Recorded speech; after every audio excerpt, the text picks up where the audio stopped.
വിദ്യാർത്ഥികളിലെ സർഗശേഷിയെ ഉണർത്തുന്നതിനും പരിപോഷിപ്പിക്കുന്നതിനുമായി Vadakkanchery Cherupushpam girls higher secondary സ്കൂളിൽ സാഹിത്യ സമാജം സംഘടിപ്പിച്ചു. ഈ വർഷത്തെ ആദ്യത്തെ ക്ലാസ് തല സാഹിത്യ സമാജം വളരെ ആവേശത്തോടെയാണ് ഓരോ വിദ്യാർത്ഥികളും ഏറ്റെടുത്തത്. പരിപാടികളെല്ലാം തത്സമയം നിങ്ങൾക്ക് മുൻപിലെത്തിക്കുന്നത് ഈ വിദ്യാലയത്തിലെ ലിറ്റിൽ കൈറ്റ് അംഗങ്ങളാണ്. ക്ലാസ് ടീച്ചറുടെ അധ്യക്ഷതയിൽ കൂടിയ സാഹിത്യ സമാജത്തിൽ വിവിധ പരിപാടികൾ അരങ്ങു തകർത്തു. പ്രകൃതി ദുരന്തങ്ങൾ നൽകുന്ന പാഠത്തെക്കുറിച്ച് പ്രസംഗം അവതരിപ്പിച്ചും നാടൻ പാട്ടും പദ്യം ചൊല്ലലും നൃത്തവും ഏകാംഗ അഭിനയവുമൊക്കെയായി മധ്യാഹ്നവേള മനോഹരമാക്കിയ സാഹിത്യ സമാജ ക്ലാസ് വേദികളിലൂടെ ഒരു തിരനോട്ടം. മഴയുടെ താളം മലമീട്ടും കടൽ പാടും മാനസരാഗം.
തുഞ്ചന്റെ പൈങ്കിളി പഞ്ചവർണ്ണ പൈങ്കിളി കുഞ്ചും മണിച്ചുണ്ടുമായി തഞ്ചിവാവാ.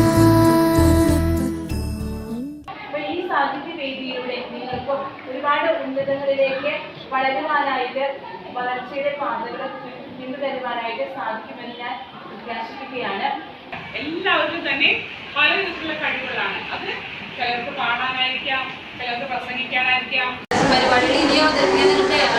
നമ്മളെ കുട്ടികളിലുള്ള കഴിവുകള് പുറത്ത് കണ്ടുവരുന്നതിന് അവരെ ഒരു മടിയും കൂടാതെ സ്റ്റേജുകളിൽ അവരുടെ പെർഫോമൻസ് കാഴ്ചവെക്കാനായിട്ട് അവരെ ഒരുക്കുന്നതിന് വേണ്ടിയിട്ടാണ് നമ്മൾ സാഹിത്യ